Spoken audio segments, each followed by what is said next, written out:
Primer día del segundo Congreso Nacional de Construcción de Paz. Mi nombre es Suer Samayoa, de la Red Colaborativa.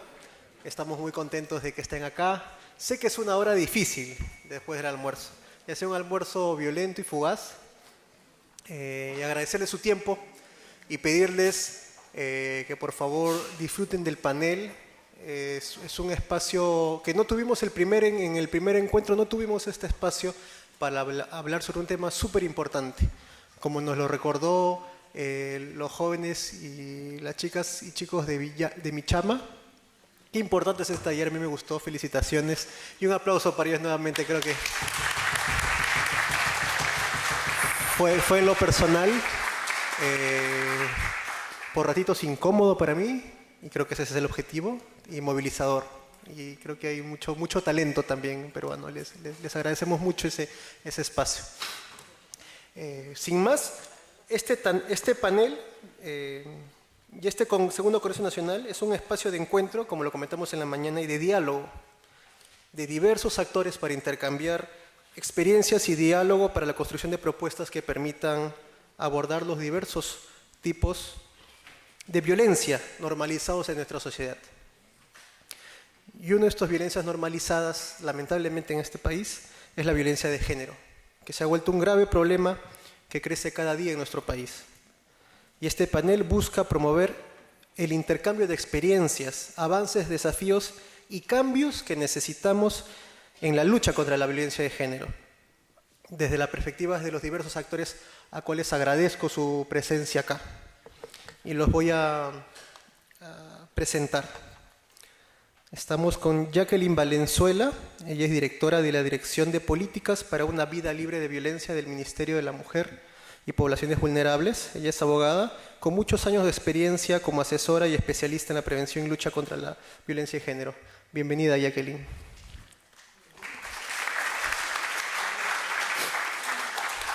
Les presento a Carlos Laus Cárdenas. Él es co-coordinador y activista de la Red Peruana de Masculinidades, es sociólogo, consultor y facilitador en temas de género, masculinidades y violencia en entidades del Estado y organismos no gubernamentales. Actualmente responsable del trabajo en masculinidades en la Gerencia de la Mujer de la Municipalidad Metropolitana de Lima. Bienvenido, Carlos. También nos acompaña Nadia Lazo, ella es egresada de la Facultad de Derecho y adjunta de la Clínica Jurídica de Violencia de Género en esta casa de estudios. También es investigadora en el Grupo de Investigación de Derecho, Género y Sexualidad, también por esta universidad. Bienvenida, Nadia.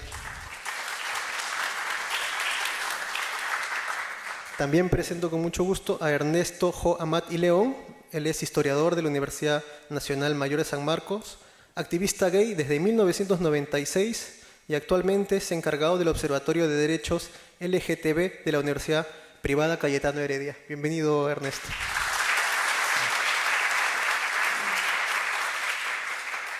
Vamos a tener una presentación de cada uno de ellos de 15 minutos y después sus intervenciones, comentarios, preguntas. Empezamos, por favor, con Jacqueline. Espacio de 15 minutos, te voy a avisar, faltando 5 más o menos. Buenas tardes a todas y a todos. Es un gusto estar en este evento para la construcción de la paz, que creo que es una necesidad de nuestro país en diversas situaciones que todavía aún no lo resolvemos, ¿no? Y respecto al tema, como le estaba comentando a Nadia, nos avisaron así muy prontamente para venir.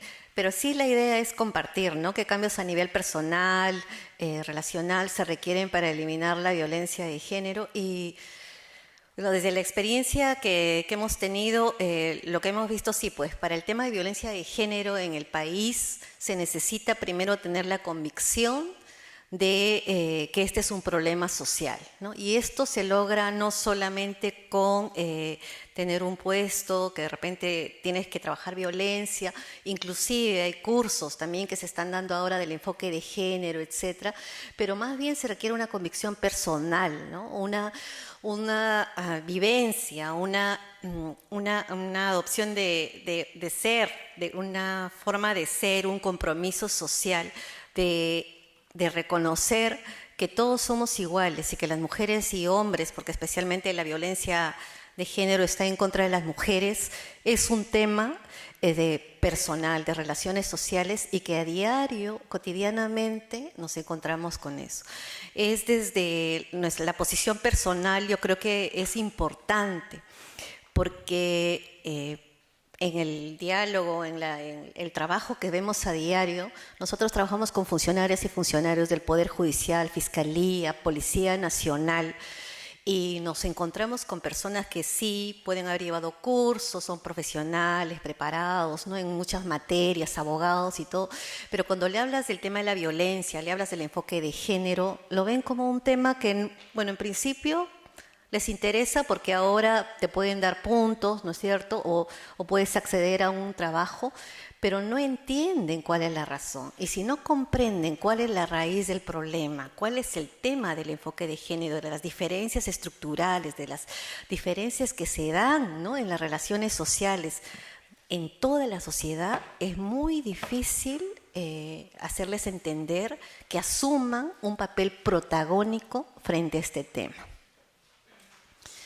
Entonces, desde la dirección, y acá también hay personas que lo conocen, sí tenemos el compromiso ese, ¿no?, de primero dar a entender cuál es el problema. El problema es un problema social, es un problema estructural, ¿no es cierto?, de diferenciar hombres y mujeres y de haber dado ciertos privilegios a ciertos sectores, y eso afecta la ciudadanía, afecta la construcción de personas y afecta los derechos de las mujeres. Y en tanto, el Estado peruano, si bien es cierto, estamos haciendo bastantes esfuerzos para erradicar este problema, poco se puede hacer porque nuestra sociedad todavía, a pesar de los cambios, de las campañas que se hacen, todavía sigue siendo una sociedad patriarcal y machista.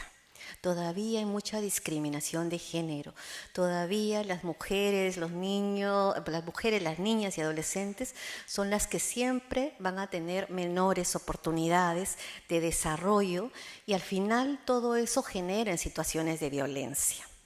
Entonces es importante el nivel a cambio personal. Por lo menos yo les cuento un poco el tema de personal. Yo creo que un buen comienzo fue justamente en la Universidad Católica, el hecho de estudiar Derecho y de tener un curso, el curso del enfoque de género, ¿no? O sea, era un curso especial en el cual nosotros podíamos ver este problema vinculado con nuestra carrera universitaria. Eso todavía no existe en las universidades del país. Todavía solamente en Lima hay dos universidades, en dos universidades los estudiantes universitarios pueden ser formados en esta materia. En las otras universidades en el país, tú vas, viajas, no tienen esa oportunidad. Entonces, un buen inicio es el tema de tener una formación desde las facultades de Derecho especialmente, porque son las que a veces tienen que ver con todo el sistema jurídico, el tema del enfoque de género. Y acá en la universidad se ha dado una gran oportunidad. Otra cuestión que también nos ayuda muchísimo, yo creo, es que es un compromiso personal. Yo soy feminista, nosotros somos de un colectivo, Feministas en el Estado. Y eso también nos lleva a mirar el Estado, ¿no es cierto?, y todo lo que tiene el Estado desde la perspectiva feminista, y eso es analizar cuánto ha avanzado el Estado en los derechos de los hombres y las mujeres. Y eso también es un compromiso muy fuerte, porque tienes que demostrar que todo lo que eres lo tienes que hacer en tu trabajo laboral. Entonces, lo primero que digo, no es necesario que sean feministas todos los que van a trabajar el tema de violencia de género, pero sí tienen que comprender que la violencia de género es un problema social, es un problema estructural que nos afecta y está en medio de nuestra vivencia cotidiana, y que tenemos que tomar conciencia de eso. ¿Qué se requiere? Se requiere que las instituciones públicas, ahora especialmente las instituciones de justicia, porque justamente con Mari Carmen Panizo, que ella iba a venir, hoy día tuvo una reunión con los integrantes del Sistema Nacional de Justicia Especializada en Violencia, ¿Y qué encontramos ahí? Encontramos resistencias. Resistencias, por ejemplo, a tener justicia especializada, jueces y juezas que conozcan el tema, fiscales, ¿no es cierto?, hombres y mujeres que sepan el tema, que puedan realmente, si hay un caso de violencia, hay un caso de tentativa de feminicidio, analizarlo e investigarlo desde esa perspectiva. ¿Eso qué significa? Significa no solamente mirar el hecho concreto de ese momento, sino que ha habido todo un continuum, todo un conjunto, ¿no es cierto?, de antecedentes de esa mujer y que ha ido muchas veces a denunciar y que sin embargo a veces no ha encontrado una solución. Pero sin embargo todavía se dice, no, es un problema de pareja, los mismos operadores, no, tenemos mucha carga procesal, no, tenemos etcétera. Entonces, mientras no se tenga conciencia de que esto afecta la vida de las personas, inclusive les puede quitar la vida, todavía vamos a seguir en un tema muy complicado. Hay avances, es cierto. Por ejemplo, en el Poder Judicial se ha creado una comisión de justicia de género. En el Ministerio Público existe actualmente también una comisión que veía el plan de igualdad y ahora ver la política de igualdad de género. Se ha formado una comisión para ver el plan de acción conjunto, también de alto nivel.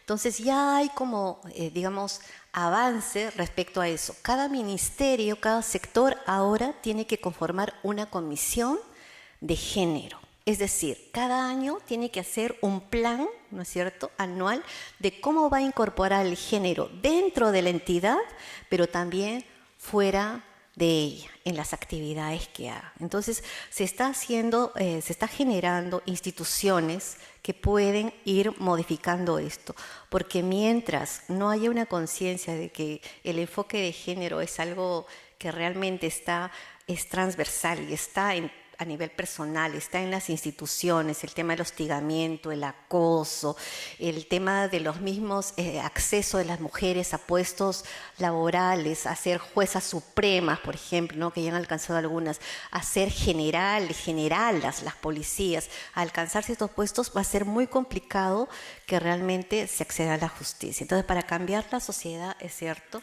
se requiere la igualdad. Se requiere mejorar las condiciones, se requiere que hombres y mujeres de todos los niveles, y especialmente los que están encargados en las entidades públicas, tengamos conciencia de eso y terminemos con esas normas que cotidianamente afectan nuestras vidas. La otra pregunta era respecto a qué avances y aprendizajes puede compartir a partir del trabajo y experiencias del Ministerio de la Mujer y Poblaciones Vulnerables. Avances, yo creo que ahora hay una nueva visión desde el Estado peruano. El Estado peruano hasta el año pasado se preocupaba por el tema de la atención de la violencia, era su prioridad. Los servicios, se han creado centros de emergencia mujer, etcétera, para trabajar. Pero se ha dado cuenta también por las recomendaciones internacionales que es importante el tema de la prevención. La prevención es importante y al darse cuenta que el tema de la prevención es importante, ha tenido que fijarse en las causas. Y para eso ahora se están haciendo esfuerzos desde el Ministerio de la Mujer y hemos sido parte de las estrategias de prevención que se están realizando en 139 distritos. Entonces ahí tú puedes ver cómo las líderes, señoras, ¿no es cierto?, lideresas, se pueden comprometer a hacer un trabajo voluntario. A veces eso también nos cuestiona, ¿no?, porque decimos a las mujeres, le estamos pidiendo siempre más, y sí, y ellas están dando bastante de su tiempo comprometiéndose con eso. Eso es una excelente labor que realmente se realiza desde el Estado, pero también de otras instituciones, para terminar con la violencia, porque la violencia no se va a terminar solo desde el Estado, sino con la misma población y con la misma gente. Otra cuestión que también se está avanzando en el Ministerio y es una muy buena experiencia es el tema de Hombres por la Igualdad. Tenemos una estrategia de Hombres por la Igualdad que trabaja justamente con con hombres mayores de 18, ¿no?, a 50 años, para mirar cómo es la estructura, ¿no?, para cambiar el tema de la masculinidad hegemónica, que lo tenemos bastante enraizado, y dar los nuevos patrones, ¿no?, nuevas formas de ver la masculinidad, de ser más democrática, construir familias, relaciones de pareja, relaciones laborales mucho más igualitarias. También hay otra estrategia que es muy importante, que es el tema de fortalecimiento de habilidades. El fortalecimiento de habilidades lo que busca es que aquellas mujeres que no denuncian, que nunca han buscado apoyo, ¿no es cierto?, institucional, puedan tener un espacio en el cual conversar y dialogar del tema que les afecta. Entonces, lo que se hace es ir a hospitales, ¿no?, a lugares donde, o a personas que de repente van al SEM y preguntan por la situación de violencia, y luego ahí las convocan a reuniones, ¿no es cierto?, a sesiones, y van tratando de construir y retomar su proyecto de vida y a tomar decisiones para alejarse de la violencia. Y una última estrategia que es importante también de prevención es el tema del empoderamiento económico. Existe toda una estrategia que se busca que las mujeres que están sufriendo violencia y que están en riesgo moderado, o sea que tampoco tienen bastantes problemas, ¿no? El riesgo severo es muy complicado, que puedan acceder siquiera a un empleo, es muy complicado, pero sí trabajar con las mujeres que tienen riesgo leve o riesgo moderado, y tratar de empoderarlas, ¿no es cierto?, para darles la posibilidad de acceder a un empleo y también que puedan tomar decisiones y quizás salir de la situación de violencia. Yo creo que también desde el Ministerio se está apostando a estas estrategias de prevención, pero hay algo todavía a lo que nosotras quisiéramos darle mucho empuje, y es el tema del sistema nacional. Existe un sistema nacional contra la violencia familiar y sexual. Desde el Ministerio, cuando se dio la ley 30364, se buscó que este sistema fuera funcional, es decir, que en realidad hubiera desde el ente rector, que es el Ministerio de la Mujer, la posibilidad de pedir cuentas, ¿no es cierto?, y exigir y dar lineamientos a todos los sectores y también a los gobiernos regionales, provinciales y locales, para que ellos pudiéramos conjuntamente articular y resolver el problema.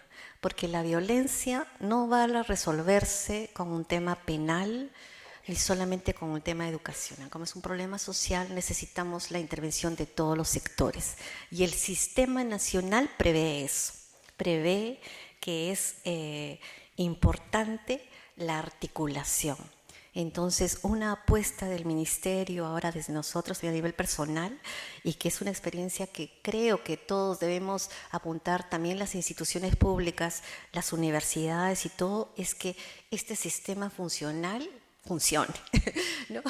Que en realidad podamos articularnos, no tenemos muchos recursos, pero sí articularnos, darnos cuenta de la situación y decir qué nos toca hacer a cada uno frente a este problema. Se están haciendo esfuerzos, pero también hay bastantes complicaciones. Hay una comisión multisectorial de alto nivel, ¿no es cierto?, donde se reúnen ministras, ministros, viceministras y viceministros, los cuales toman decisiones. Hay un grupo de trabajo de especialistas, especialistas de los sectores, que también se reúnen y hacen seguimiento a este tema.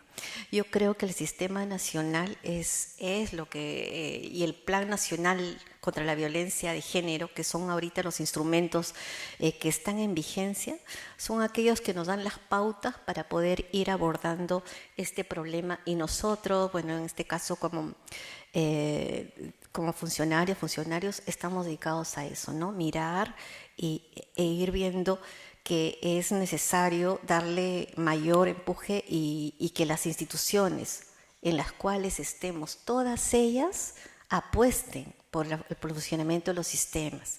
Otra cosa que también es importante es el trabajo en las regiones. Nos hemos encontrado que hay en las regiones que no tenemos todos esos privilegios que en Lima tenemos, la información, universidades, materiales, difusión. Entonces siempre están pidiendo desde el ministerio, desde ¿no? El apoyo que necesitamos, y sí se da. Solamente para contarles también una experiencia que me parece fundamental que la conozcan, es el tema de la estrategia rural. La estrategia rural es una estrategia que también ha comenzado el Ministerio de la Mujer y está en lugares bastante lejanos. Lo que quiere es también formar con las comunidades las redes locales, ¿no? Las redes locales, para que sean los mismos líderes y lideresas, ¿no es cierto? Y también los funcionarios que ahí están del colegio, el profesor, profesora, el centro, la posta médica, sepan el tema de violencia y si hay un caso, lo puedan atender, lo puedan identificar. Yo creo que el tema de la violencia es un gran reto. Es todavía un pendiente, los feminicidios siguen sucediendo, ¿no es cierto? Y queremos terminarlos. Yo creo que es una preocupación de parte de muchas. Queremos hacer muchas más cosas y sí, pues desde el ministerio se están haciendo todos los esfuerzos, pero sí todavía falta, ¿no? Falta porque también es un problema estructural, es un problema ideológico, ¿no? Que va a costar muchísimo erradicar todos estereotipos, ideas, prejuicios, ¿no? Costumbres, privilegios que tenemos algunos grupos en función a otros. Entonces es necesario hacer cambios y creo que un gran cambio, por ejemplo, es este espacio de poder conocernos, de poder decirles qué son y conocernos como actores y seguir articulando. Gracias. Muchas gracias.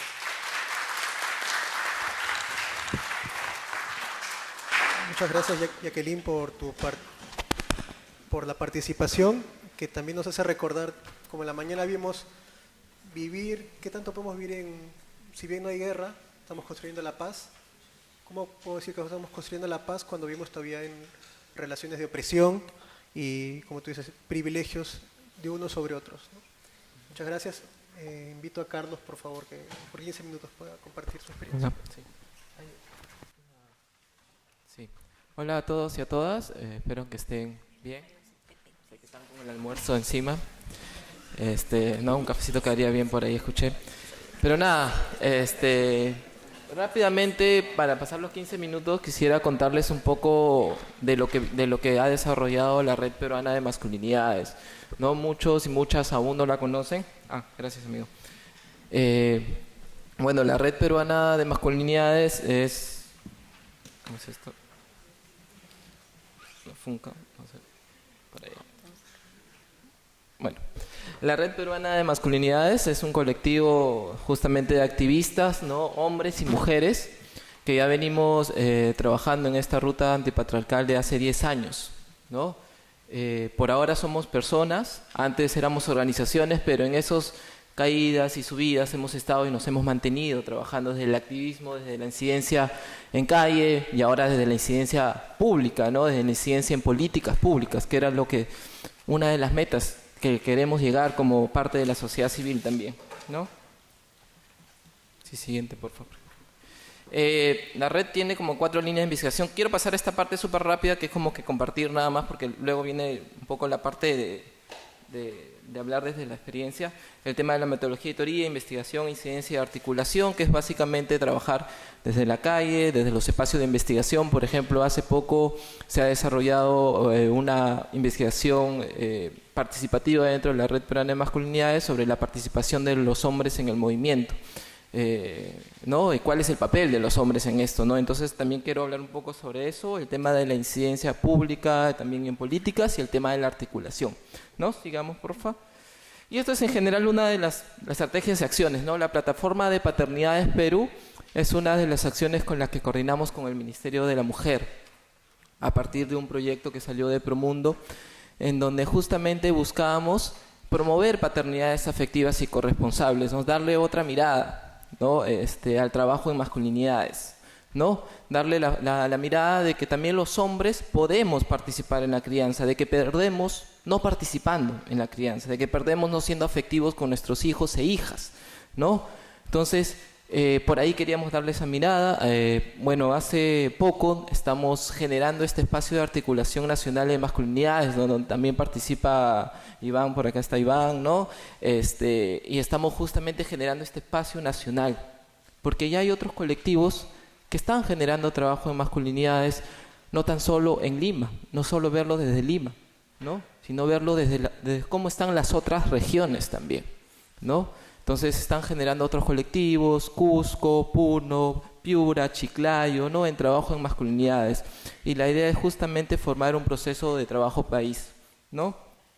Se están realizando concursos fotográficos sobre paternidades, ¿no? Hace poco, hace 3 semanas, tuvimos el segundo coloquio nacional de masculinidades, ¿no? Justamente acá en la Católica, en donde fue un espacio muy bonito, donde pudimos debatir, reflexionar, no tan solo desde lo académico, sino también desde la experiencia, y también desde la experiencia personal, ¿no? Que es lo que más trasciende, digamos, para justamente generar el cambio en nosotros los hombres, ¿no? Y este es un último producto que es una revista que hemos elaborado, es una elaboración colectiva, ¿no? Que es la violencia de género contra las mujeres, es la segunda edición de Cuestionándonos, ¿no? La primera fue sobre paternidades, que se realizó en el 2017, ¿no? Esta es la segunda edición. Sigamos, porfa. Sí, justo hablaba con Suider, que es compañero también de la red. Siempre tengo un debate, porque yo también soy de la red, pero también soy de la Municipalidad de Lima. Entonces es como que estar participando desde la sociedad civil y desde el Estado. Pero lo bonito y lo bacán acá es que justamente se pueden encontrar ideas distintas y formar una sola, ¿no? Y ver cómo se llega a canalizar desde ambas fuerzas. No tan solo verlo desde un lado, que a veces es cómo se ve. No se ve desde la sociedad civil y no se involucra el Estado. O se ve desde el Estado y no se involucra la sociedad civil. Y terminamos a veces repitiendo cosas cuando en realidad podemos hacer y juntar esfuerzos, ¿no? Entonces, por ejemplo, la Gerencia de la Mujer viene desarrollando un programa que se llama De Hombre a Hombre, Dialogando para el Cambio, que es un programa reeducativo que se realiza todos los martes, ¿no? Que justamente trabaja con hombres que participan voluntariamente para cambiar sus conductas violentas, ¿no? Otra de las acciones principales que viene desarrollando la gerencia es el tema de trabajar con los operadores de atención y de justicia, tanto el personal de serenazgo como la policía, porque ellos son la primera atención. Y muchas veces trabajar sobre todo con los hombres, porque hay un tema de complicidad masculina que dejamos entrever y pensamos que no, pues no es una situación de violencia, porque mi amigo hombre simplemente está hablando con su mujer, ¿no? Entre comillas, y permitimos eso, nosotros los hombres. Entonces es necesario que hablar con los serenos, con los policías sobre esos temas, sobre que se cuestione su masculinidad, sobre cómo pueden a partir de eso mejorar la atención que tienen, ¿no? Y hace poco estamos empezando un trabajo con adolescentes, ¿no? Para que puedan a partir de su propia experiencia plasmar justamente cómo es el tema de la construcción de las masculinidades, ¿no? Siguiente, porfa. Ya, ahí justo, esa es la parte más bonita. Justo una de las cosas que creo que es necesario hablar es cómo nosotros, los hombres, nos involucramos en el tema, ¿no? ¿Cómo es nuestro papel? ¿Qué nos toca hacer en esto, ¿no? Entonces, una de las cosas más importantes que creo es el tema de iniciar un proceso de cuestionamiento personal, que sea constante, que no sea que solamente fui a un curso y ya pues soy un hombre nuevo, ¿no? El hombre nuevo no existe, así de fácil, ¿no? Es un proceso de cuestionamiento personal que tenemos que hacernos hasta el final, ¿no? Desde el Estado, desde la sociedad civil, no porque trabajamos en masculinidades o porque estamos siendo de incidencia pública, no quiere decir que ya pues vienen las etiquetas de hombre deconstruido, de hombre... No. Nosotros como hombres, por ejemplo, yo como hombre sigo en el proceso de construcción y esa es la idea, seguir el proceso de cuestionamiento, más de llamarlo de deconstrucción, yo digo de cuestionamiento personal, porque si no, no generamos nada, ¿no? Y a partir de ello ir involucrando a otros hombres, ¿no? Porque a partir de esto pues se genera una idea y etiqueta de especialista, ¿no? Ese es el especialista en masculinidades, el que te viene a hablar, el que sabe, el que ha cambiado, ¿no? El año pasado estuve en Santiago en un congreso y había una persona, no voy a decir el nombre, que tenía 20 años de estudios en masculinidades, había hecho investigaciones de 20 años de estudios, ¿no? Entonces presentó una ponencia sobre masculinidades y juventudes. Bueno, es un ya señor de edad, ¿no? Y salió un compa joven y dijo, no, pero ¿por qué no se ha tomado en cuenta la perspectiva desde los jóvenes, desde las jóvenes, ¿no? Para hablar del tema de masculinidades. Y el compañero se paró y dijo, no, pero ¿acaso tú no me has escuchado? Y los 20 años de investigación,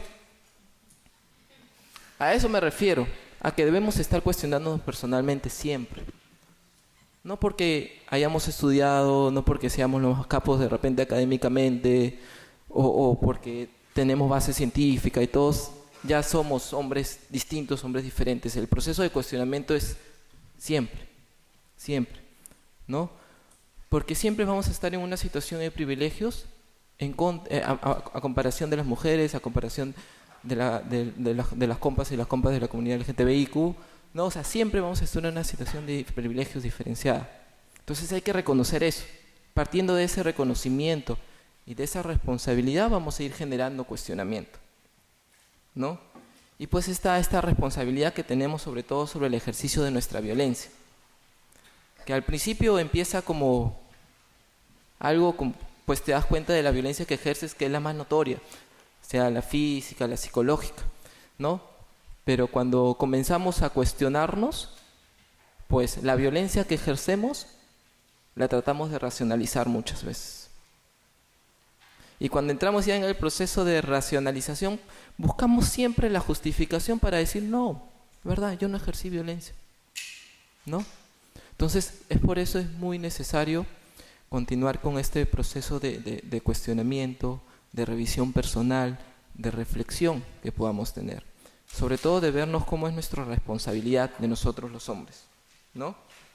Porque a partir de esta cuestión de cuestionamiento también viene un estado de privilegios, ¿no? Ya viene el hombre nuevo, el hombre chévere, el hombre bonito, ¿no? El que incluso ya pues es un hombre diferente, ¿no? Qué bacán, ¿no? Incluso yo siempre pongo el ejemplo del padre, ¿no? Cuando comienza a involucrarse con sus hijos, es como, mira qué bonito el papá está comenzando a involucrarse, está comenzando a ayudar, ¿no? Cuando en realidad es su responsabilidad. Y cuando en realidad no es que, o sea, ser padre y compartir esa paternidad afectiva y corresponsable, no tan solo significa también una responsabilidad, que sí lo es, sino significa ganar afecto, ¿no? Ganar afecto con tus hijos e hijas también. A partir de ello, pues, se habla acerca de este papel de los hombres que tenemos en el movimiento, ¿no? Y muchas veces se busca esta cuestión de poner una etiqueta, ¿no? Puede ser, eres un hombre feminista, ¿no? O incluso tratar de posicionarte dentro del movimiento, ¿no? Cuando en realidad nosotros los hombres, nuestro papel es de aliados, ¿no? O sea, ya tenemos suficiente espacio ganado como para seguir ganando más espacio. O sea, y ese es el cuestionamiento que tenemos que hacernos ya también desde las organizaciones, ¿no? Si son organizaciones de mujeres, pues nosotros somos aliados, ¿no? Apoyaremos en ese sentido, pero apoyaremos en esa agenda, pero no es nuestra agenda, ¿no? O sea, reflexionemos sobre ahí, porque a partir del propio conocimiento que vamos generando más privilegios y vamos generando más el proceso de poder. Y esa relación de poder vamos generando mucha más violencia y discriminación hacia otras personas, ¿no?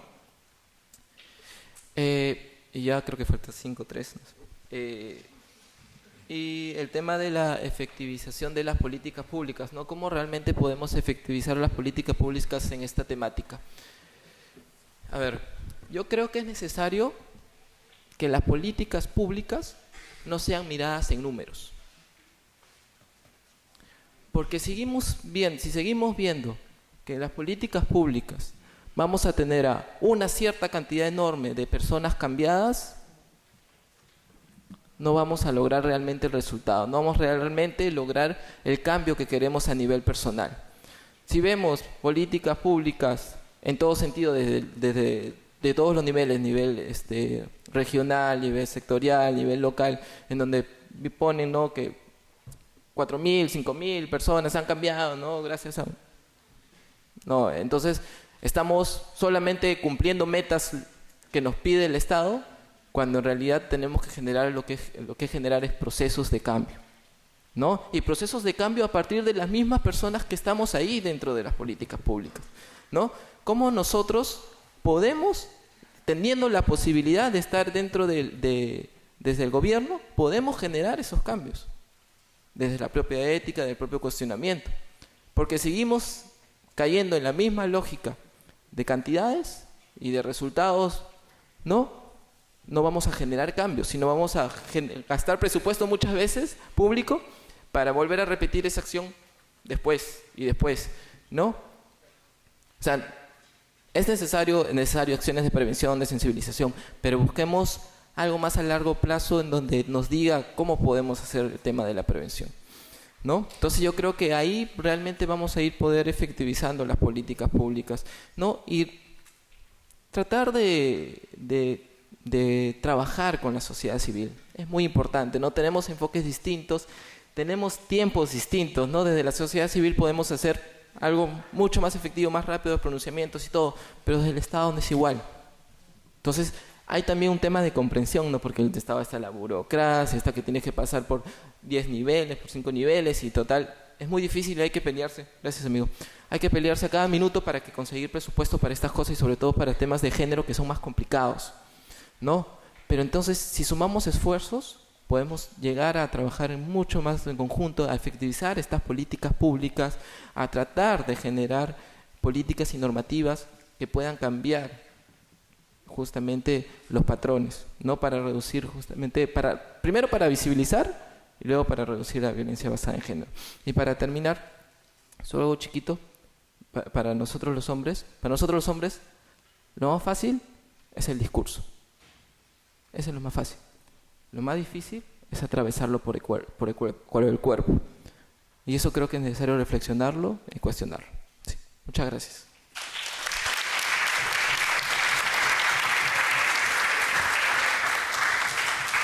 Muchas gracias, Carlos. Nadia, por favor.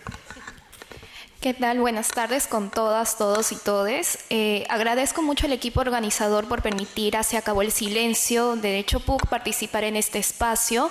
Y bueno, en esta oportunidad lo que voy a buscar es compartir un poco la experiencia que ha significado ya casi un año desde que podemos decir que inició toda esta tarea con un grupo de compañeras y cuáles han sido los diferentes hallazgos que hemos identificado a partir de nuestra agenda, que es hacer frente o ponernos frente a la violencia de género en las universidades.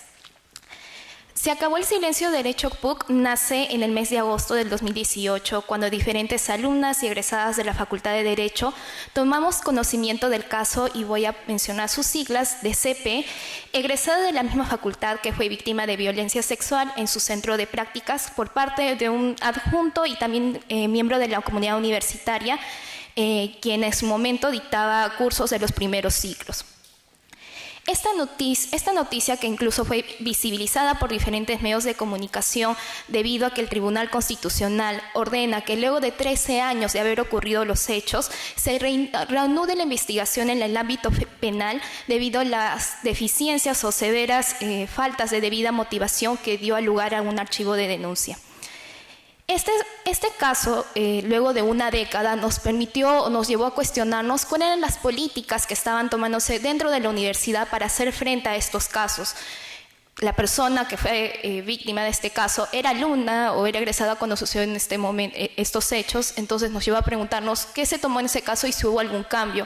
En su momento fue la respuesta negativa y fue que en realidad no mucho había cambiado. Será así que por primera vez en años se habla públicamente de las diferentes formas de violencia por razones de género que experimentamos en nuestra etapa universitaria y sobre cuáles son las medidas que la universidad en este caso está tomando al respecto.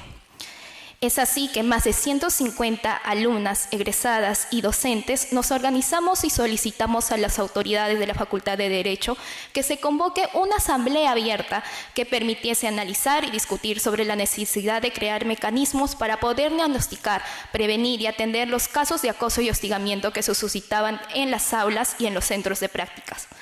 Cabe señalar que tal vez esta es la primera vez en la historia de la PUC que se ha llevado a cabo una asamblea abierta donde la misma comunidad universitaria, no las autoridades, la convocó y se pudo realizar. Si bien es cierto que desde antes del nacimiento de SAES, de Se Acabó el Silencio, han existido otras colectivas feministas como Manada Feminista, por ejemplo, que han luchado para poder colocar en la agenda la necesidad de tener un espacio libre de violencia para las alumnas dentro de este campus, este año y el año pasado tal vez ha sido uno de los años o periodos donde la organización estudiantil, junto con la comunidad de egresadas y docentes aliadas, hemos logrado avances significativos en la lucha contra la violencia por razones de género en esta universidad. Algunos de los avances que hemos logrado identificar en este año que venimos activando, quiero decir que Se Acabó el Silencio Derecho no es, digamos, la única plataforma que tenemos a partir de que se dio esta, por decirlo, explosión. Diferentes compañeras en diferentes facultades se lograron organizar comunicaciones, ciencias sociales, en su momento ingeniería, y poco a poco pudimos articular para poder cada vez más esta agenda. Como les decía, algunos de los hallazgos o avances que hemos identificado es primero a la fecha. Por ejemplo, se viene realizando una mesa de diálogo donde la Dirección de Asuntos Estudiantiles intenta entender los casos por razones de violencia de género que no catalogan tal cual como hostigamiento sexual en la comunidad universitaria. Lo que se busca es ver más o menos hasta que se dé el protocolo que se busca tener realizado para el próximo año, ver qué instancia es la competente para ver estos casos.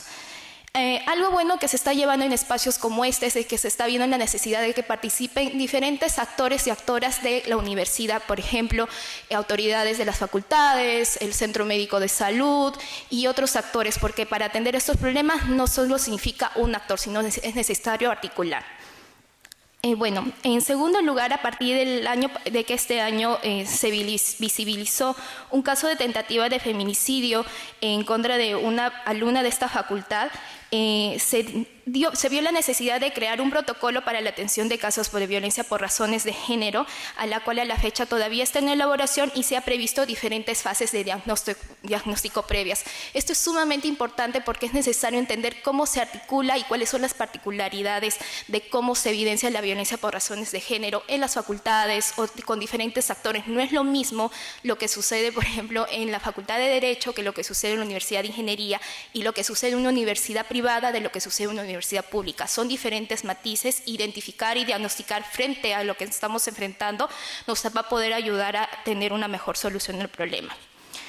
Bueno, ese es uno de los hallazgos que hemos identificado, y si bien es cierto que no podemos dejar de reconocer estos importantes logros, también hemos venido advirtiendo en este año diferentes obstáculos y retrocesos para la implementación adecuada de diferentes instrumentos y para el normal y efectivo desempeño de aquellos órganos que tienen a su cargo la lucha contra la violencia de género, como es el caso de la Comisión Especial para la Intervención frente al Hostigamiento Sexual. Desde SAES Derecho nos ha tocado en muchas ocasiones acompañar a diferentes compañeras que han decidido denunciar ante la comisión situaciones de hostigamiento sexual que han experimentado por parte de algún docente, egresado o alguien de la comunidad universitaria.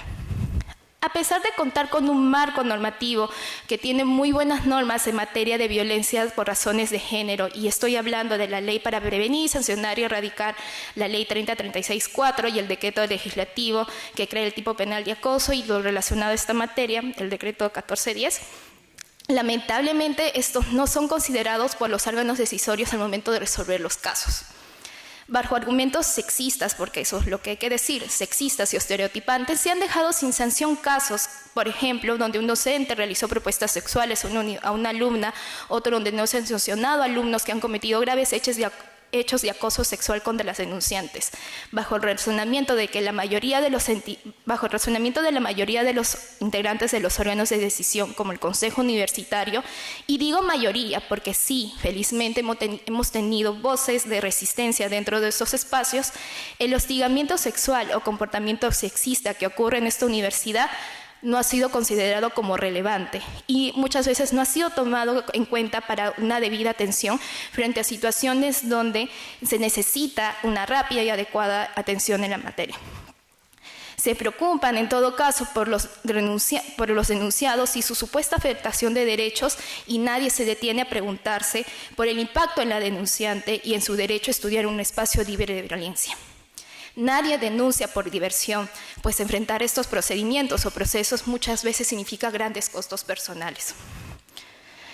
Adicionalmente, también nos hemos enfrentado a situaciones donde las mismas autoridades universitarias han obstaculizado y entorpecido los casos, ya sea para intervenir directamente en una de las partes a fin de disuadir a la persona a denunciar o decirle que su experiencia resulta exagerada desde su punto de vista.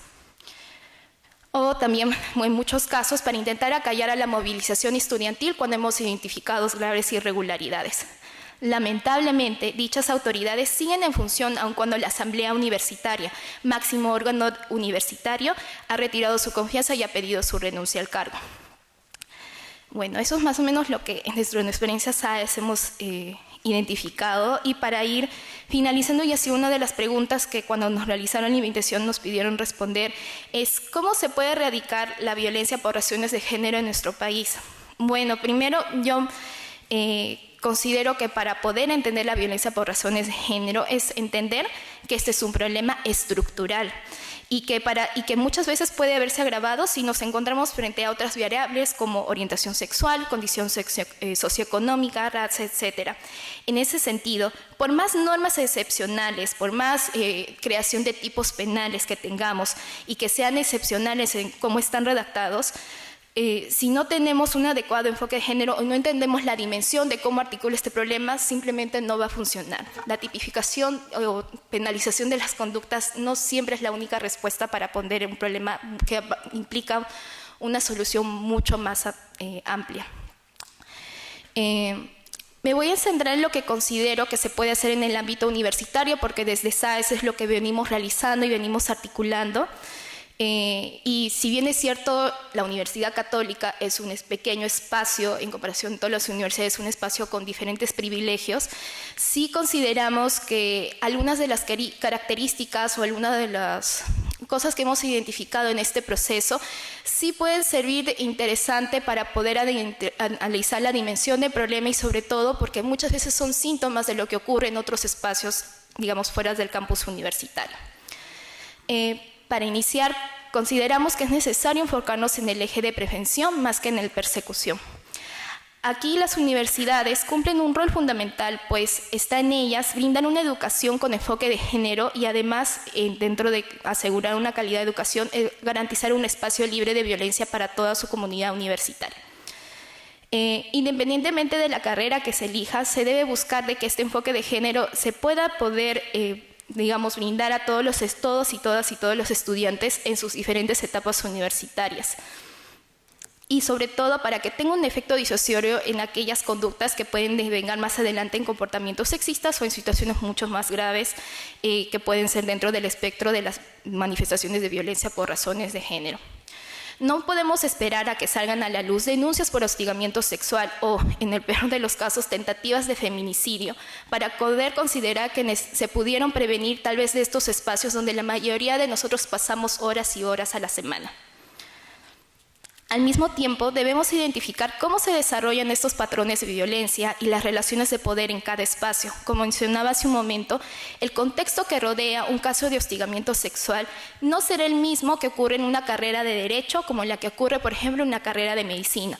Tampoco será el mismo cuando estamos frente a una universidad pública, cuando estamos en una universidad privada o una escuela de altos estudios.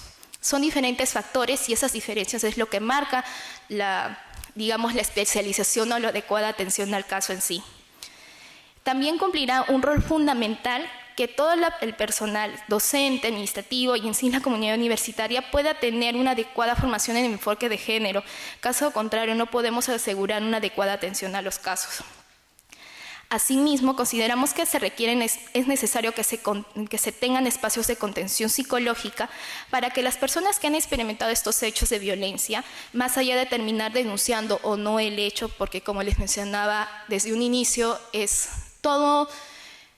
la persona que denuncia es una persona valiente. No es simplemente fácil ir y denunciar, tanto acá internamente y si alguien más adelante decide enfrentar un proceso penal en alguno de los casos.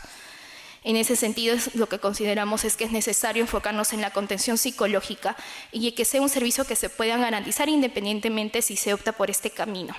Sabemos que en la PUC se cuenta con un espacio de contención que está siendo coordinado por la comisión, pero sabemos que esta situación no es la que pasa en otras universidades, así que creo que llevaría a empezar a enfocarnos de que sí se debe implementar este espacio. Adicionalmente, y ya para terminar, consideramos necesario contar con protocolos que no solo se aboquen a la sanción de la conducta, sino a dar un paso, retroceder un paso y erradicar aquellas dinámicas estructurales por las que se produce la violencia por razones de género. Ello significa que el énfasis de estos instrumentos no debe estar en la dirección a que se denuncie, sino a una labor mucho más que todo preventiva, donde la actuación se deberá focalizar en que se cumplan y se respeten los derechos que todas y todos tenemos, a vivir en un espacio, una vida libre de violencia y a tener una educación libre de ella también. Eso es todo. Muchas gracias, Nadia.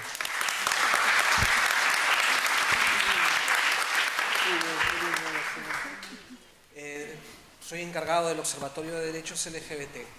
¿Qué es el Observatorio de Derechos LGBT? Bueno, a grandes rasgos es un mecanismo que permite producir información y hacer incidencia política a partir de esta, ¿no? Es decir, básicamente el problema con el que nos encontrábamos los diversos activismos LGBT al momento de exigir nuestros derechos de cara al Estado era prácticamente la misma respuesta. ¿Qué evidencia tienen de que están siendo discriminados? O sea, no basta que uno diga me están violentando, me están discriminando, no, tienes que presentar pruebas, ¿no? Y obviamente en eso consiste, o sea, buscar data, producir data que establezca estos criterios, ¿no? Siguiente. Gracias. Pues bien, aquí ven un cuadro más o menos de el estado que tenemos recopilado como observatorio, ¿no? O sea, si pueden ver en la primera columna, crímenes basados en prejuicios, homicidio doloso, asesinato, según la legislación nacional, o sea, tenemos algo de tenemos registrados 193 asesinatos, ¿no? Algunos dirán que es, ¿cómo se llama?, una pequeña cantidad, pero, o sea, la siguiente. Eso se debe prácticamente al subregistro, es decir, no todos los casos que suceden salen a la luz pública, ¿no? O sea, el ejemplo que siempre pongo es que no sé si ustedes alguna vez han salido a la calle y se han topado donde que haya habido un atropello de una persona que lamentablemente está tapada con periódicos en la calle, luego al día siguiente busca el periódico y no aparece, así de siempre, ¿ya? Entonces sucede básicamente lo mismo. Si la gente no lo denuncia como un asesinato LGBT, no existe, ¿ya? Y obviamente, o sea, no hay en nuestro país un estudio que haya incidido en cuál es el número de registro. Solo tenemos especulaciones, ¿no? Básicamente podremos basarlas en estos dos casos, ¿no? O sea, en el 2012, o sea, las organizaciones LGBT registraron apenas 7 crímenes, ¿no? Luego hubo un trabajo o sea, las organizaciones LGBT tuvieron un trabajo de la mano con la Fiscalía y el Ministerio, o sea, con el Ministerio Público y el Ministerio de Justicia, que tenía que ver con revisar carpetas fiscales. Y bueno, los casos de asesinatos violentos. Y ellos establecieron de que habían 7 muertes más, es decir, un subregistro del 50%, ¿ya? Luego, en 2017, el INE hizo una encuesta a personas LGBT del estado de la cuestión. Y esa encuesta arrojó una cifra espantosa, ¿no? El 95.6% de los participantes aseguraban que no denunciaban. O sea, no denuncian simple y llanamente, en primer lugar, porque no confían en el Estado, ¿ya? ¿Y por qué no confían con el Estado? Porque lamentablemente el mayor vulnerador de nuestros derechos es el Estado. Entonces, si te pega, o sea, en el caso de una mujer trans, si el policía es el que ha ido y te ha pegado, te ha botado de la calle, o sea, ¿a dónde va a ir a denunciarlo? ¿A dónde está trabajando? Si se va a encontrar con él. O sea, las posibilidades de que vaya a denunciar son nulas. Entonces, el Estado no recoge esta información, la producimos más o menos ahora. Jugando con los números, ¿se acuerdan del 193, no? O sea, Si es el 5%, ¿ya? Serían 3.860 casos en todo el lapso que vieron, ¿no? Y sigue siendo una cifra subregistro, porque obviamente este dato del INEI tiene que ver con la gente que tiene acceso a Internet. Es decir, la gente que tiene acceso a Internet y quiso llenar la encuesta del INEI, o sea, es ese dato, ¿no? O sea, en nuestro país el 50% de la población no tiene acceso a Internet. Entonces, hay un inmenso, y si partimos de que obviamente la población LGBT esté excluida, entonces nuestro acceso a Internet es mucho más limitado. Entonces, eso, o sea, son juegos de números, pero más o menos para que puedan vislumbrar cuál es el estado de la cuestión. Puedes ir a la penúltima cifra, ¿no? La penúltima. Esa, la siguiente, esa, ya. Me salió mal el PPT. Ya, las muertes son el resultado de, ¿cómo se llama? No es que simple y llanamente el día vivías feliz y te mataron y ya, piden, ¿no? O sea, el último peldaño de una escalada de violencia es el asesinato. O sea, sucede en los crímenes raciales, sucede en los feminicidios y sucede con nosotros, la población LGBT, ¿no? Entonces, si es la última escalada de violencia, imagínense cuánto deben haber sufrido esas personas. Zuleini es un caso donde un depravado simplemente decidió que porque ella no era mujer y como había estado coqueteando con ella, se dio cuenta que era trans, decidió fue a la calle y le metió 3 balazos en la calle. Ya tenía 14 años. A principios de este año es el otro. Ya un chico le confiesa a su padre, soy gay, y el padre le mete un balazo. ¿Ya? Ahora, vean el titular. Conozca la verdad del crimen de un padre a supuesto hijo homosexual. Es decir, los medios también invisibilizan los casos de violencia. O sea, hay un video en donde obviamente el muchacho le dice, soy gay, el padre le mete un tiro, pero sin embargo está registrado como supuesto homosexual. Entonces, hay, digámoslo así, el prejuicio conlleva a grados de invisibilización, ¿no? Regresa a la primera pregunta. Ahí. Bueno, trabaja sobre esta pregunta, ¿no? ¿Qué cambios a nivel personal y relacional se requieren para eliminar la violencia de género en el Perú? Pues bien, el siguiente. Primero, la factibilidad de los cambios, ¿no? O sea, a ver, de plano, soy comunista, ¿no? Entonces, yo no creo en la acción individual. Es decir, si ustedes dicen pues que yo colaboro con mi granito de arena o una gotita lleva a que se llene el vaso, no, o sea, eso no funciona, ¿no? Es decir, los grandes cambios revolucionarios, o sea, los cambios sociales que se han dado no han sido por acciones individuales. El modo de producción esclavista del Imperio Romano se cayó por las invasiones bárbaras, no por la acción individual. O sea, el capitalismo se implantó en Occidente no por cómo se llama la acción individual, sino por las revoluciones burguesas de los siglos XVII, XVIII y XIX. Es decir, la acción individual por sí sola no lleva a ninguna parte. Con esto no estoy diciendo de que la gente no haga, con esto no estoy diciendo que la gente no deba hacer cosas, ¿ya? El primer paso para tomar conciencia es precisamente darnos cuenta a nivel individual de que hay injusticia. Y eso nos lleva a organizarnos. O sea, porque solos no podemos hacer las cosas. Es decir, o sea, quejarnos tiene un techo. Hacer que cambien las cosas, necesitamos una organización. A nivel LGBT ha habido diversos tipos de organizarse, ¿no?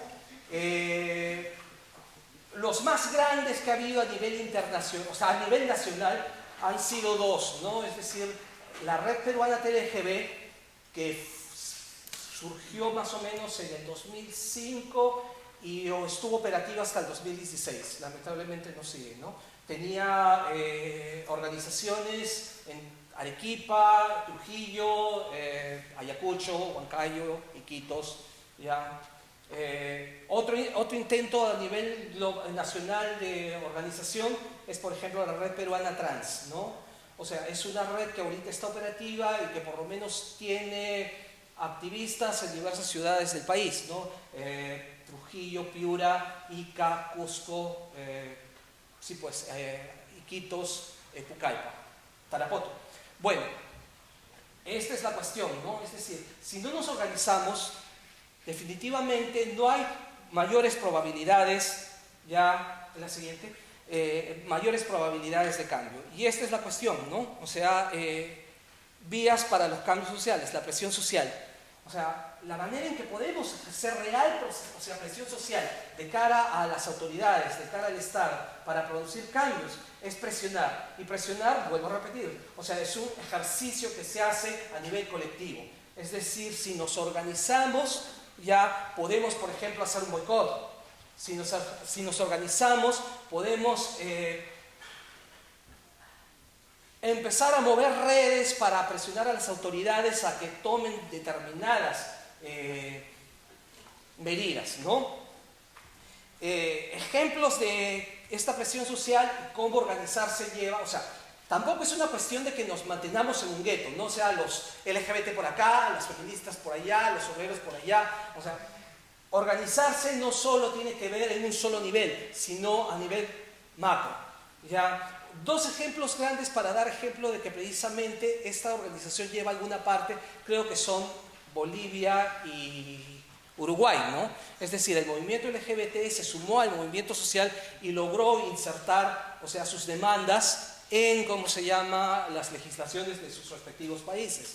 En Bolivia hay ley de identidad de género, ya igual en Uruguay hay matrimonio y ley de identidad de género, o sea, pero es porque obviamente los movimientos LGBT de esos países no se quedaron en sus guetos, sino que se sumaron a los movimientos sociales. Y esa es la cuestión, ¿no?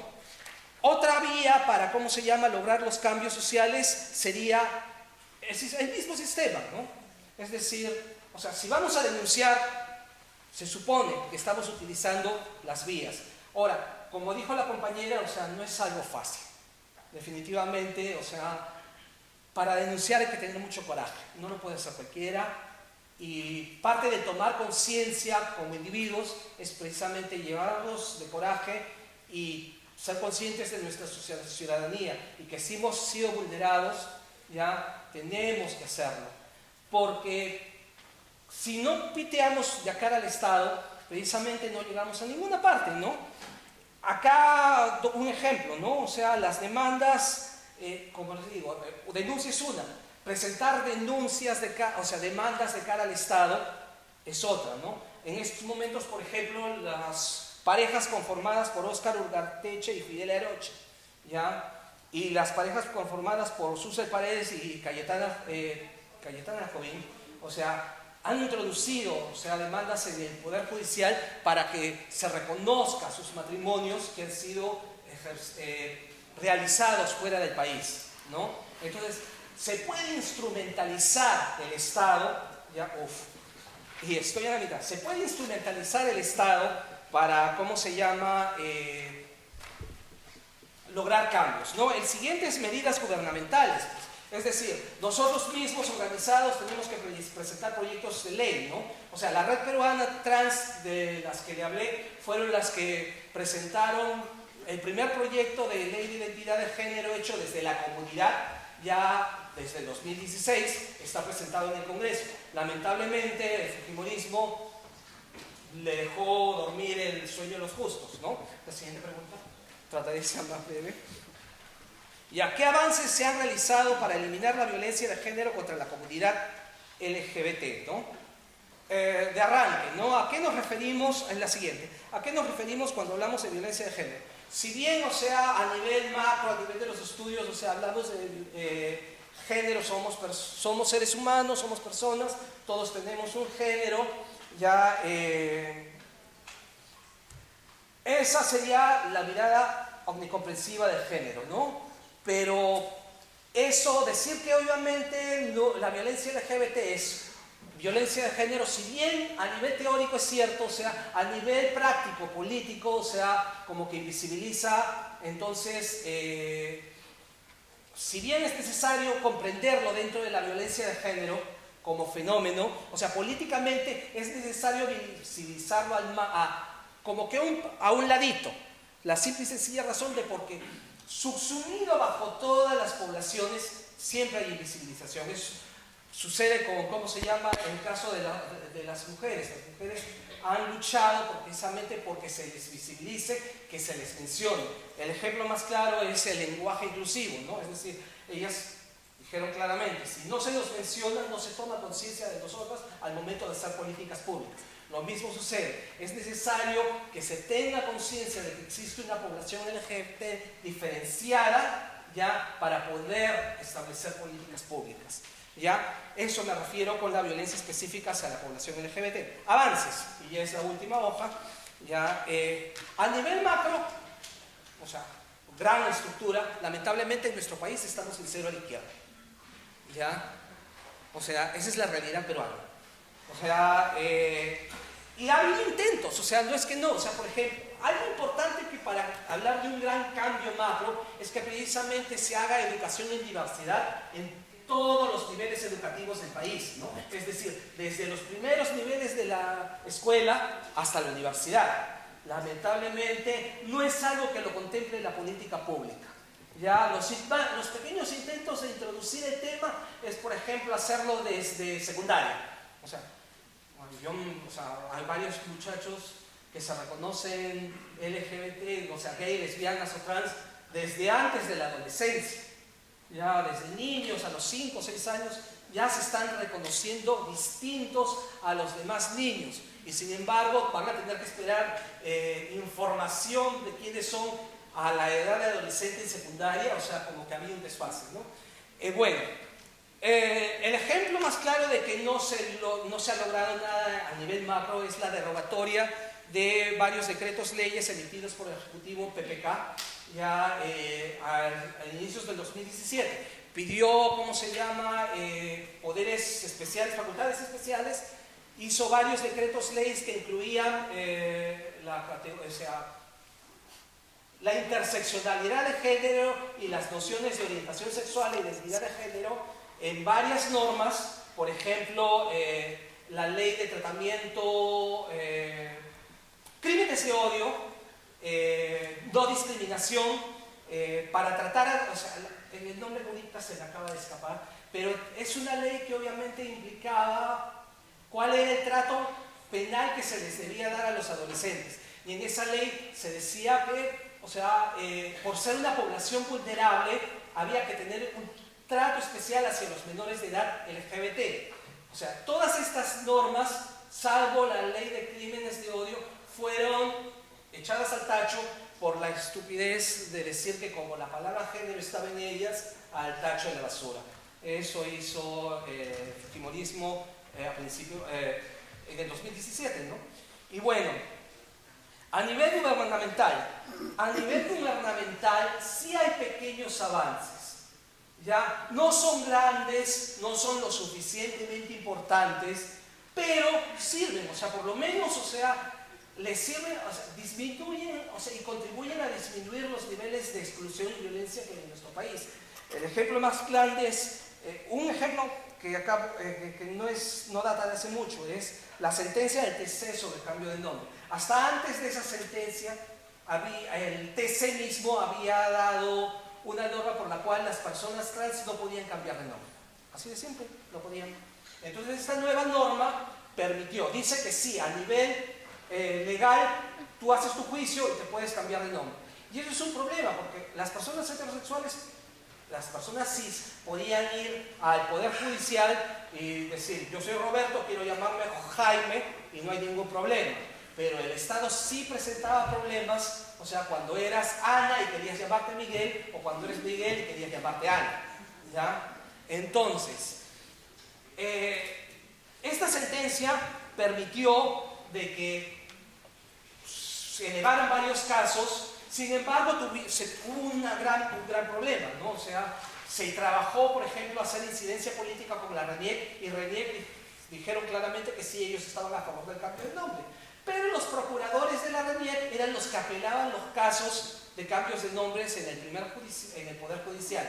Es decir, las autoridades del RENIEC decían, sí, estamos de acuerdo con el cambio de nombre, y sus procuradores, o sea, apelaban los casos.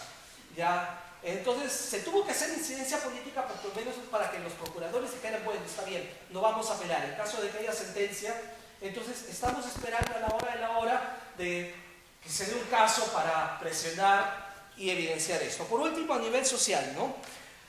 ¿Qué cambios ha habido? Bueno, o sea, de plano se los digo, ¿no? O sea, no vivimos en el paraíso, definitivamente. Ya sigue habiendo asesinatos, como lo han podido ver, ¿no? Sigue habiendo harta discriminación, sigue habiendo harta violencia. Sin embargo, o sea, puedo decir de que por lo menos en algún grado la vida es hoy por hoy más vivible que por lo menos en mi época, en los 80, ya, o en los 70, que era de gente LGBT mayor, ¿no? Es decir, en mi época no podías salir públicamente a decir que eras gay. Es decir, nadie, o sea, no creo que haya, mejor dicho, no podía ser activista público en la católica, por ejemplo, en los 80 o en los 70, ya, porque americaba que te expulsaran. ¿Ya? Ahora hay por lo menos varias personas LGBT estudiando aquí en esta universidad, ¿no? Entonces, sí han habido pequeños avances sociales. O sea, hay una opinión pública medianamente favorable, ¿ya? Que, por ejemplo, todos los medios se pusieron a favor de la unión, del proyecto de ley de unión civil que presentó Bruce en el año 2013, ¿ya? Y prácticamente esto se pudo notar en los medios, ¿no? Es decir, hasta el 2013 los medios presentaban las noticias relacionadas a la población LGBT de manera espantosa, o sea, hasta sujeta a todos los prejuicios habidos y por haber, ¿ya? Y gracias a este proyecto de ley empezaron, o sea, a moderarse, es decir, a partir del hecho de que se pusieron, mejor dicho, de que asumieron este proyecto como válido, es decir, sí estoy de acuerdo con la unión civil, entonces no podían seguir con esa cataleta de prejuicios y estigma en sus medios, entonces empezaron a moderarse, ¿no? Bueno, esa es la cuestión, ¿no? Han habido cambios, no son todos, no son suficientes, es necesario que definitivamente seguir batallando como movimiento LGBT. Es necesario que nos sigamos organizando y seguir presionando de cara al Estado para lograr avances. De lo contrario, seguiremos como ahora, ¿no? Cero a nivel macro. Gracias Ernesto. Gracias.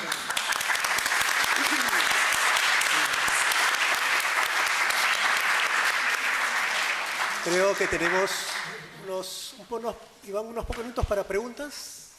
Sí, algunas preguntas inquietantes. Levanten la mano. El compañero. Vamos a hacer una ronda. ¿Quién más?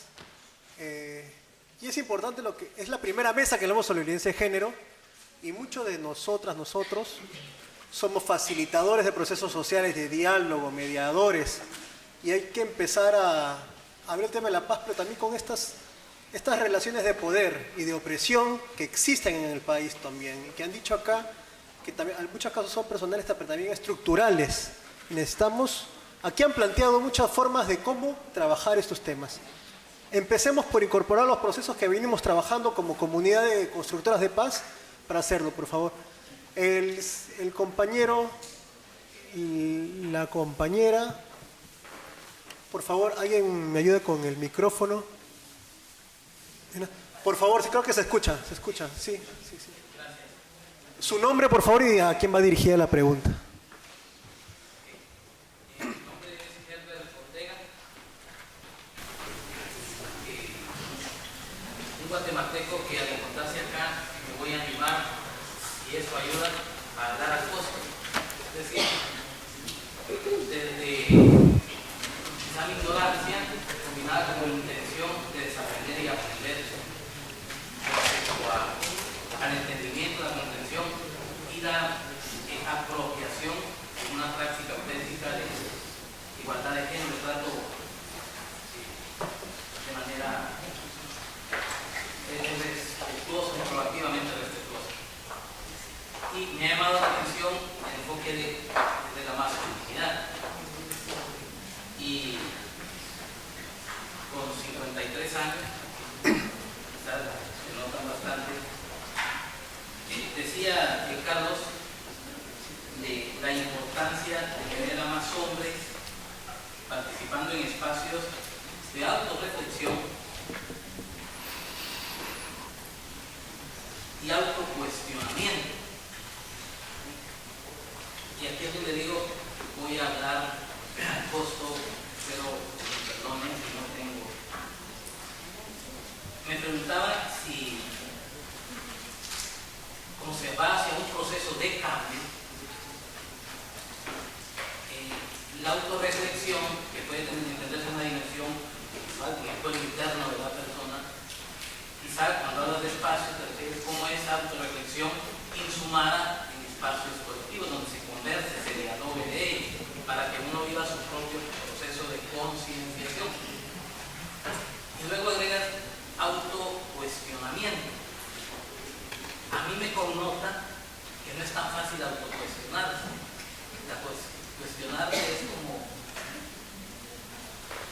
podría significar algún grado de dificultad para ese proceso interno. Preguntamos, y aquí perdón que me estoy extendiendo, si le hace algún sentido hacia el proceso de cambio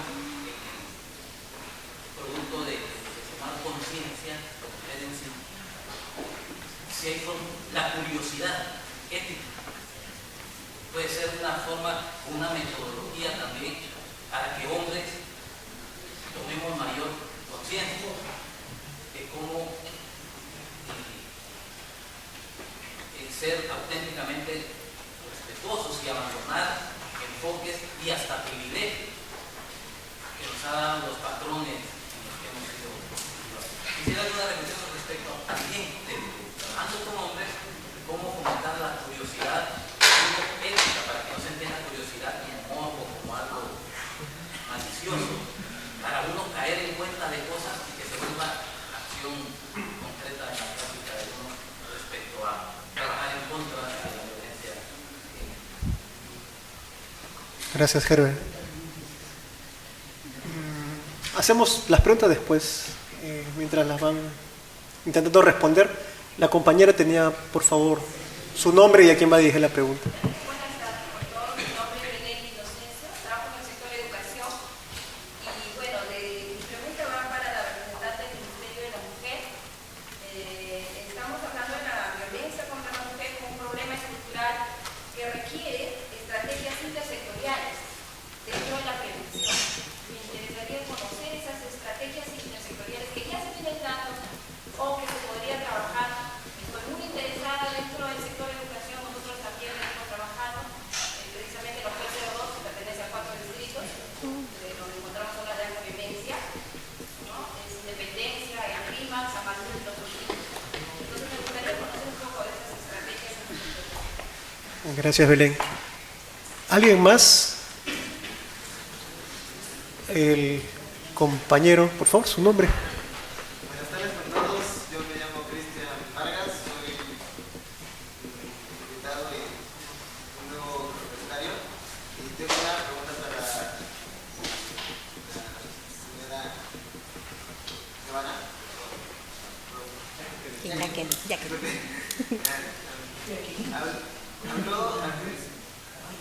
Continúe, por favor. Hablé al principio sobre un curso que llevó de identidad de género, o bueno, así, solo había 2 universidades. Me pregunto cómo podría haber para otras universidades y cómo llamar cómo trasladar a los jóvenes o los mayores.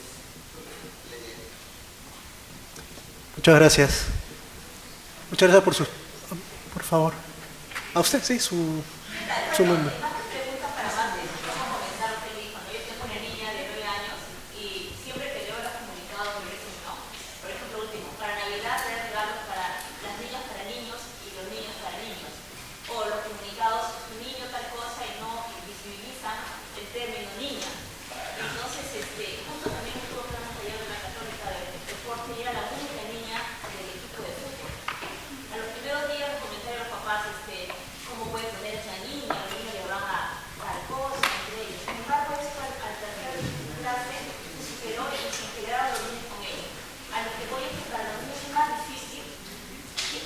Por ellos en ese estado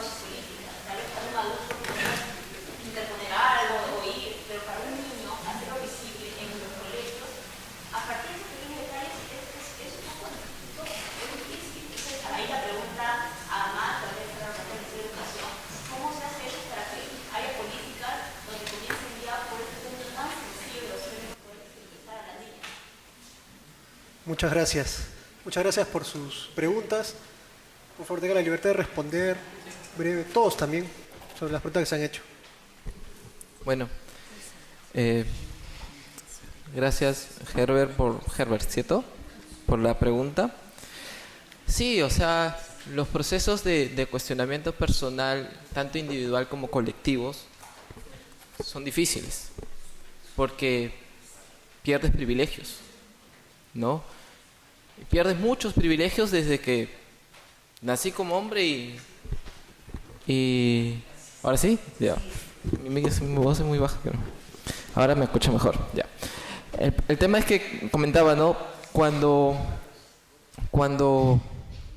entramos al proceso de cuestionamiento, tanto individual como colectivo, pues obviamente es difícil porque perdemos privilegios que hemos tenido desde que nacemos incluso, ¿no? O sea, sin pedirlo nos ponen ya estos privilegios y los aceptamos como tal, ¿no? Las formas de violencia basada en género, nosotros nos dicen qué tenemos que hacer y nosotros aceptamos hacer y ejercer violencia, ¿no? A partir de la presión, a partir de lo que vimos, a partir de sentirnos bien en el grupo social donde estamos. Entonces, la idea es buscar algunas entradas, porque esta masculinidad o esta diversidad de masculinidades hegemónicas machistas, porque no tan solo hablemos de una masculinidad, ¿no? Porque hay una diversidad de masculinidades desde el mismo continente, desde el sur, ¿no? Entonces, yo, por ejemplo, me identifico como hombre afro y tengo una masculinidad y pasé mucha de mi adolescencia y mi juventud demostrando que ser afro significa ser bueno para los deportes y bueno para hacer ejercicios de físicos, ¿no? O bailar, por ejemplo, ¿no? Llego a la fiesta y me dice, Carlos, ya, baila festejo. Y yo ni siquiera sé bailar festejo. Pero es como un prejuicio muy fuerte, ¿no? Y yo viví mucho tiempo, y siempre lo comento porque es... creo que a partir de las experiencias personales que tenemos empezamos a reflexionar y cuestionar esta masculinidad. Yo esta muñeca, cada vez que hago fuerza me duele. ¿Qué pasó? Ustedes me ven, soy delgado, ¿no? Vivía en Surquillo, en barrio movido, y tenía que demostrar constantemente que era hombre. Entonces lo que hacía iba a hacer ejercicios seguidos. ¿Has visto esas barras paralelas, no? Entonces un día me caí y me lesioné la muñeca, pero no me fui a ver. Al día siguiente seguía haciendo ejercicios. Ahora esta muñeca, el médico me dijo que tengo ya como que... O sea, que tengo que hacer un tratamiento constante, pero que ya está mala, ¿no? O sea, cuando cargo fuerza. Entonces, esta masculinidad o este tipo de masculinidades hegemónicas tienen costos para nosotros los hombres también. Costos en el tema de la salud, costos en el tema de la ausencia de ser un padre afectivo, de ser un padre corresponsable en su hogar, de lo que perdemos con ser padres, ¿no? Yo como hijo, no soy padre, pero yo como hijo perdí mucho de mi relación como papá. Entonces yo cuando me vine a Lima a estudiar, recién como que, wow, fue el vínculo con mi papá, pero perdí mucho tiempo. Y esa relación la tuve con mi hermano menor, de autoridad. Y vamos perdiendo esa relación afectiva. Entonces, la entrada para involucrar a otros hombres creo que es clave. No decirles, ¿sabes qué? O sea, tú eres violento, ven y sabes que redúcate. No, sino, ¿sabes qué puedes ganar? Puedes ganar ser un mejor padre, puedes ganar mirando tu salud, cómo estás de salud, puedes mejorar tus relaciones familiares, tus relaciones de pareja, ¿no? Que no te vean como jefe, que no te tengan miedo, sino que te vean como un compañero. Creo que es importante eso, reflexionar sobre eso, ¿no? Solamente para poner un dato, hace 6 meses, una encuesta del BBC de España decía que cada vez más hombres se estaban suicidando. No porque no tenían plata, sino porque no tenían trabajo. Y está como que el chip metido de nosotros los hombres que tenemos que ser profesionales, tenemos que conseguir el trabajo para proveer. Y es algo que es un costo de la masculinidad que lo tenemos arraigado. Entonces por eso es importante reflexionar de los diversos tipos de masculinidades y cómo podemos ganar, ¿no? En Guatemala hay unos compañeros que vienen activando también ahí y tienen, creo que vienen trabajando incluso más tiempo que acá en el país, ¿no? Entonces meter ahí, involucrar a más hombres, siendo lo que podemos ganar, ¿no? Sí, por ahí. Gracias. Una de las principales preocupaciones, por ejemplo, de los gobiernos regionales, provinciales y locales es precisamente el tema educativo, ¿no? Y hay bastante demanda por parte de los alcaldes, alcaldesas, gobernadores respecto a qué se está haciendo en el tema educativo y el tema de la violencia.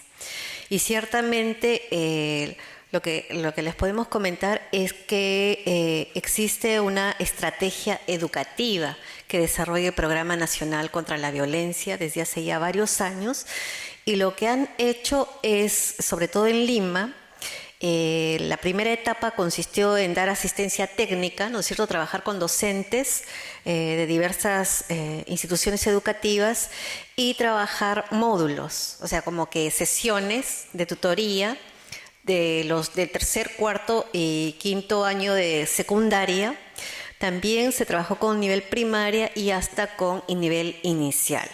A partir de ese trabajo, el año 2006, se aprobaron unos lineamientos, ¿no?, para incorporar el tema de la prevención de la violencia en el ámbito educativo.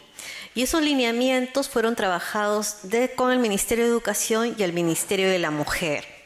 A partir de estos lineamientos, el Ministerio de Educación tiene una dirección muy ligada al tema de la convivencia, ¿no? Convivencia escolar, y lo que se está haciendo, justamente allí es trabajar, ¿no es cierto?, tener especialistas, docentes, que puedan ir y dar asistencia técnica a la SUGEL para que en las instituciones educativas puedan acceder y dar cumplimiento a estos lineamientos, ¿no? La idea es que estos lineamientos dicen que en las instituciones educativas, dentro de las instituciones educativas, se generen todo un ambiente, y en la comunidad educativa existe un ambiente de seguridad y de protección y de prevención de la violencia, ¿no? Entonces, son los docentes quienes tienen, los docentes, hombres y mujeres, los directores y todo el personal administrativo que identifican, ¿no es cierto?, puede identificar un caso de violencia de niños y niñas, y tienen todos unos procedimientos para que puedan seguir haciendo. Adicionalmente, hay algunas acciones que la estrategia educativa, en estos módulos que ha desarrollado, trabaja también. Y estos módulos han sido entregados a los gobiernos regionales. Entonces, es muy importante que desde los gobiernos locales, provinciales y regionales soliciten ya esta experiencia, que no está siendo difundida, ¿no?, sino que es una experiencia más bien pequeña, pero que sí es importante, y sí es, todos quieren conocer de ella y tratar de reforzarla. Es una muy buena experiencia que puede ser compartida desde el Programa Nacional contra la Violencia Familiar y Sexual del Ministerio, ¿no? Y a esa pregunta también está relacionada la otra que señalaba Cristian, ¿no?, que quería saber el tema del enfoque de género. Como le decía, ya hay varios años, ¿no?, en las universidades, sobre todo acá en la Católica y en la San Marcos, existe ya cursos, y también el tema de maestrías, ¿no es cierto?, que incluyen el tema del género, y eso ha ayudado muchísimo a que también las instituciones públicas tengamos profesionales que manejen estos temas y puedan elaborar propuestas y también elaborar políticas. Pero no pasa lo mismo con todas las universidades públicas y privadas. Entonces, a nivel de Lima todavía tenemos un gran problema. Ahora con la SUNEDU, ¿no es cierto?, están haciendo coordinaciones para que se puedan incluir estos cursos del enfoque de género, porque se está pidiendo, por ejemplo, para el Ministerio y para muchos, para el Poder Judicial y para el Ministerio Público, lo que queremos es que sea un requisito, indispensable la formación en el tema del enfoque de género, porque sin esa formación no reconocen, no comprenden y no atienden bien a las víctimas de violencia de género. Entonces, es necesario que todos los servidores y servidoras del sector público conozcan el tema del enfoque de género, pero también es importante, le voy a pasar a Nadia, yo creo que también es importante no solo el curso, ¿no?, porque teóricamente al ministerio, también saben, ¿no? A veces postulan, claro, tienen todo, pero es una vivencia, ¿no? Tienes que cuestionarte, es un cuestionamiento personal de cambiar las relaciones, porque el discurso puede decir sí, el enfoque de género, me sé de memoria, voy con mi exposición y todo, pero si no lo aplico en mi vida, cuando viene una mujer o una persona que ha sufrido algún tipo de violencia de género, no voy a atenderlo. Me va a parecer algo muy simple, no le voy a dar la respectiva, ni siquiera voy a intentar atenderlo, ¿no? O sea, ni siquiera voy a cumplir las funciones que establecen las normas. Entonces, ahí el tema de género no solamente es un tema de conocimiento, sino también es un tema que nos cuestiona, ¿no es cierto? Como decía, es un problema social estructural, y en la última encuesta que se ha hecho por el Instituto Nacional de Estadística, la ENARES, más del 54% de la población nacional, hombres y mujeres, señaló estar a favor de la tolerancia social de la violencia. Tolera la violencia, la justifica. 54%. Entonces eso es una cifra muy alta. Y cambiar eso es muy complicado. Y los medios de comunicación tampoco están haciendo una labor respecto a eso. Entonces ahí hay más cuestionamientos que yo creo que tenemos que hacernos como sociedad también, y en las universidades, ¿no? O sea, a mí me pareció muy bien todo el trabajo que están haciendo desde la Universidad Católica para poder denunciar y ver estos casos. Pero es porque también hay cursos acá y esa posibilidad de discutir. Pero si ni siquiera hubieran cursos, ni posibilidades, ni profesionales que tengan el tema, no se abren estos espacios, ¿no? Bueno, solo en la línea que iba Jacqueline, o sea, es muy sencillo, creo que es muy sencillo simplemente cumplir con estas rúbricas de, ok, hay cursos y damos esto y lo otro, pero hacer este segundo ejercicio, que es lo que el compañero de la red ha intentado trasladarnos, y me quedo mucho con esto de este análisis y autocrítica constante es lo que lleva, digamos, a ver estos reales cambios, porque sinceramente, si todos estos cursos o capacitaciones que se dieran diferentes funcionarios públicos o incluso dentro de las universidades, que sí, tal vez ha habido algunas mejoras, pero si realmente estuviesen teniendo un efecto, veríamos que muchos de los casos serían debidamente calificados, desde, digamos, casos que son feminicidios serían calificados como tal y no por homicidio simple, o casos que son manifestaciones de violencia no serían calificados como lesiones mutuas. O sea, ¿me entienden? Hay toda... Es mucho más complejo y no es con un ánimo de desanimar, sino eso implica un esfuerzo doble, un esfuerzo de entender que estamos enfrentándonos a todo un aparato que simplemente poniendo estas medidas paliativas o como pequeños parches no van a solucionar un problema tan complejo y tan estructural que implica ver y realmente analizar cuáles son las bases de qué tan mal están funcionando las causas, lamentablemente, pero para poder hacerlo implica muchas veces que como personas hagamos este ejercicio, no es simplemente cumplo con mi capacitación y regreso a mi espacio privado, mi casa, o donde me desempeño, y replico todas estas manifestaciones de violencia, no desde desde comentarios sexistas, o no tener respeto a la comunidad LGBT, el lenguaje, el tema del lenguaje inclusivo, hablar ya no solo en términos sino de y no binarios, hablar y claro, muchas veces cuando se propone esto, la respuesta es risas o como considerarlo como no importante, pero el visibilizarlo, el simplemente darle nombre, marca una gran diferencia e implica hacer este análisis interno, ese trabajo que no es para nada sencillo, pero creo que es momento de realizarlo, en el momento tenemos que realizarlo. Gracias, Nadia. Trataré de ser lo más breve posible. Dos cosas, ¿no? La primera para contestarle, la segunda para entablar un diálogo con el compa, o sea, al respecto, o sea, parafraseo a Foucault, ¿no? O sea, la ciudadanía no se tiene, la ciudadanía se ejerce. Es decir, no, ¿cómo se llama? No, nuestra ciudadanía no es simple y llanamente el cúmulo de libertades y derechos que tenemos, sino también cómo los ejercemos, ¿no? En ese sentido, usted acaba de decir, pues, en nuestro colegio había una niña que quería jugar fútbol y obviamente el padre, o sea, fue el que se paró fuerte y dijo, o la madre, si no me equivoco, bueno, Uno de los padres fue el que se paró fuerte y dijo, mi hija se queda jugando fútbol, y obviamente se terminó aceptando esa situación. Entonces, es una cuestión necesaria de que los padres que tomen conciencia, se organicen y obviamente empiecen a ejercer presión en ese respecto, porque obviamente, o sea, en la medida en que nosotros no luchemos en toda instancia contra toda forma de discriminación, no avanzamos hacia ninguna parte. Si, por ejemplo, al estar en la calle vemos que, o sea, están vulnerando a una persona gay, a una persona trans, a una persona lesbiana, o sea, que hay un acosador que está persiguiendo por una cuadra a una chica, entonces, si no lo cuadramos y no le dices, oye, ¿qué te pasa? ¿No? O sea, respeta, entonces, no, como ciudadanos y como país no vamos a ninguna parte. Entonces, esa es la cuestión. O sea, debemos organizarnos y por lo menos, como tú me dices, los padres que tomen conciencia de que hay derechos de sus hijas y derechos de sus hijos LGBT en relación a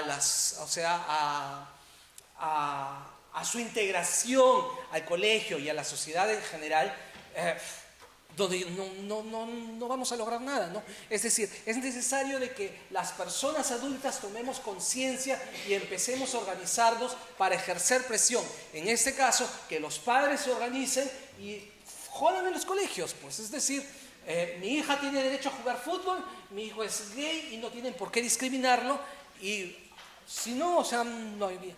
Sobre lo que menciona el compañero, o sea, en relación a, o sea, sí, o sea, estoy 1000 veces de acuerdo que, o sea, la deconstrucción es, bueno, la toma de conciencia, o sea, tiene que ver con un proceso de autocrítica y profunda autorreflexión, ¿no? O sea, pero creo yo que también es tener en claro cuál es el énfasis que hacemos, ¿no? Por ejemplo, ¿no? O sea,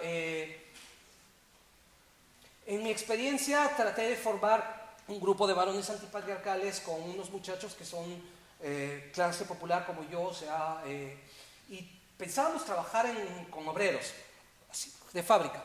Entonces nuestra principal idea era, por ejemplo, ir a las fábricas y ver abordar el problema más acuciante, ¿no? Y el problema que por lo menos logramos reconocer es conseguir de que los hombres no les peguen a sus parejas. ¿Ya? En ese sentido, o sea, ¿a qué apunto?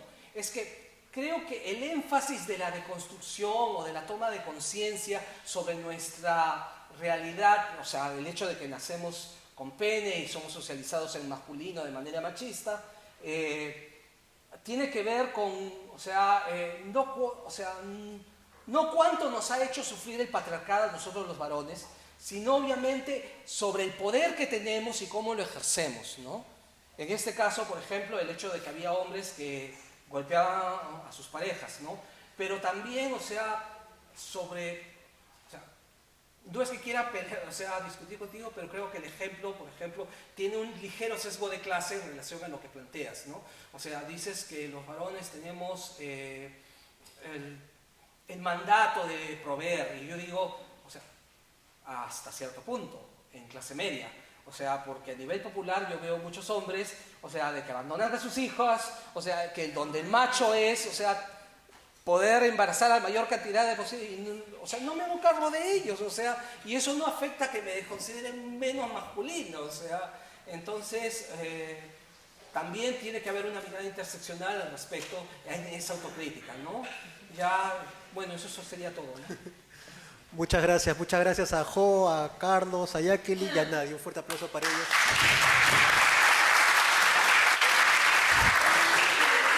Gracias por compartir sus experiencias.